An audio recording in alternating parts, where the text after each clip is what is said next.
reusability and recycling. Just on the CR, we're a consultancy for managers who are in retirement but who still have a lot of energy. And we focused on the area product service, which was mentioned time and again today. So we've done lots of consultancies, and just a short conclusion. When it comes to commercial applications, it works really excellently. Where we have a problem is when it comes to transferring it to the consumer area, which is due to the fact that in the consumer area, we're talking about products that cost between 100 and 2,000 euros. And here, in this area, the most low-cost product will be 5 or 6 digit. So again, reusing and recycling. So Mr. Faulstich already introduced me. Now, I would like to take you to the area of definitions and then talk about reusing and recycling and draw my conclusions. We don't have to go through this.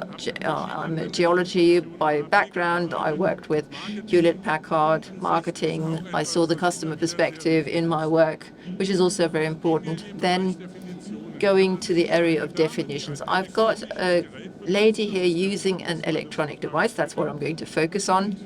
And at some point, this lady will have to get rid of this electronic device and will give it to somebody else who will reuse this, either directly or via some trading platform or what have you. So this is reusing. Recycling looks a bit difficult because recycling, once again, we have the situation this lady doesn't need the device any longer and throws it away. And then once this product is sorted out of the waste in order to be reused, we talk about recycling or resurrection even. So this product was dead or thought dead, and then it's resurrected. Now let's look at what this actually means. The market structures in the area of recycling. I'm talking about mobile IT, smartphones, laptops, tablets, everything that sort of fits into that category, is very well developed in Germany. However, almost exclusively, they come from, or they are applied to devices that come from commercial use, the laptops that you use in your offices. And then they come into the private use sector. We can discuss this later on if we have time. And in between, there are several structures that have been established. What's important here is that about 90% of this process is done via processes such as rebuy or other online platforms. And this is a very lucrative area, which can be seen that Back Market had 300 million investment capital from major American banks last year. So this has a huge potential. Then we have the area of devices that come from private use. They would also go through different platforms, but as a rule, this is done in sort of direct trading or direct business. My children all have smartphones that were bought from friends that have a contract with telecom and get a new smartphone every 2 years, and then the old smartphones are just handed down or sold for little money. Very little of this goes into professional trading, and if you look at how much goes from private use to private use, then this will be about 10% of the devices, not more. What about the commercial devices that are then again used commercially?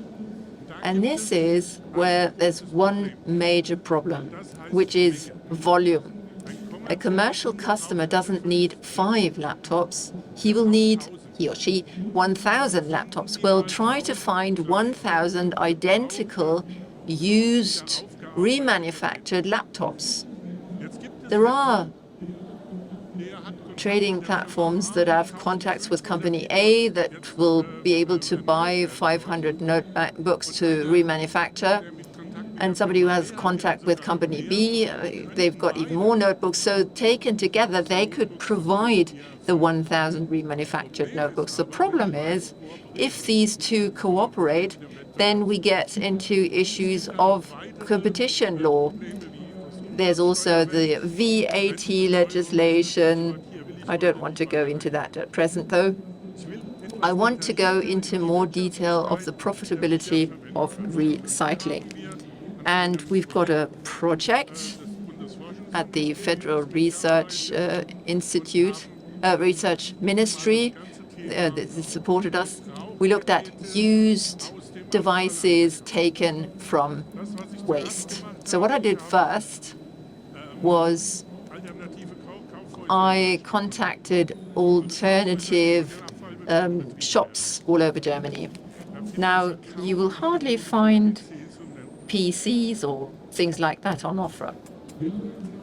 We said, okay, let's ask the customers what they would like to spend for such a device, because what you get is important in terms of how much I invest in terms of cost. We surveyed 62 people. It's not that statistically relevant, but at least it gives us an inkling of where this is going. And we looked at the segment of older used devices. The time 1 to 3 years is covered by warranties, and for the most part, Apple, for instance, via Median, Apple sells remanufactured iPhones. So the space from 1 to 3 years is covered by the manufacturers. We didn't concentrate on that.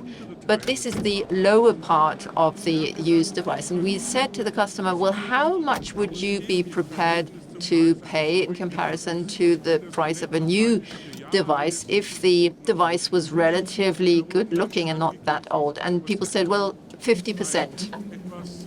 When it came to even older devices, they said about 40%. Once the device is about 6 years, they said, well, 10, 15, 20%. And we tested in this connection how old a device can be in order to meet my requirements, for instance, Excel, web search, and so on and so forth. Now, with Linux, the device can be 15 years old to meet my personal requirements because the safety updates are so good. Right. What we then did, okay, this device will then compete against the cheap sector of new devices. And I was rather surprised at what we found out. You can get a smartphone, a new smartphone on the internet for 70 euros. A Chinese no-name brand which will have quite a good camera. This is the only thing that I can judge in a smartphone. With a tablet, the price would be about 100 euros. For notebooks, the price would be not very much higher, 108, we said, and printers, 39.23. There's only HP and Brother, but still the price for a new one would be about 40 euros. What does that mean? A customer would be willing to pay 40% for a 4 to 5 year old device.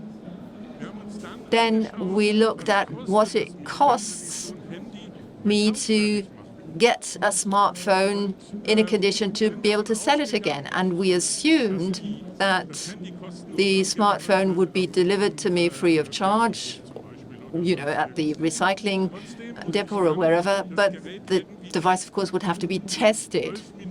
12 minutes. I would have to find out about the safety of the device. This was a question by the alternative shops, by the way. The alternative shops said, we need an electrician to check the device, because if anyone were to suffer a health hazard, then we would be liable. Then we looked at what this would cost if you have a subsidized working rate or a non-subsidized working rate. And we were relatively conservative. These hourly rates are actually higher than what you see here. But the fact is, if you juxtapose this, the revenues from sales, if you have unsubsidized hourly rates, you can't sell any device with break-even. If you use subsidized hourly rates,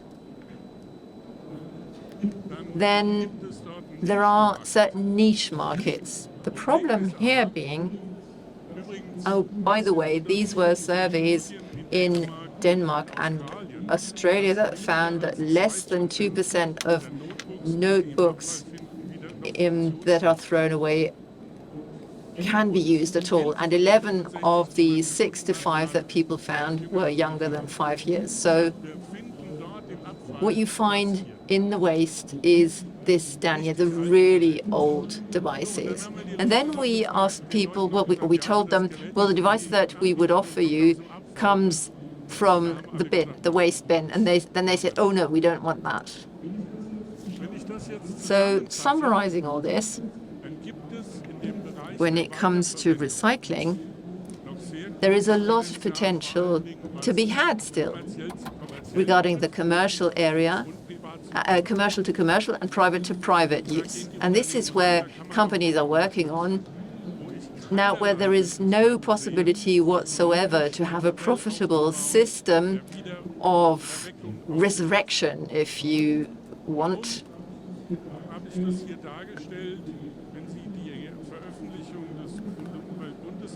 If you look at the publications of the Federal Environmental Agency, there's a lot of focus on recycling in the sense of this very definition. But to my mind, it doesn't make any sense whatsoever. We should look at recycling, not try and sell on these devices, have business models that also work in the private area. And just one comment, in Switzerland, what you presented and what you said before with the central compressor wouldn't be a problem at all. Because in Switzerland, you have the statutory provision that a flat can only be rented if it's got a stove, a refrigerator, and a washing machine. So the major residential building companies have to do their bit there. If you want to have more information on that, there's a publication here. Thank you very much.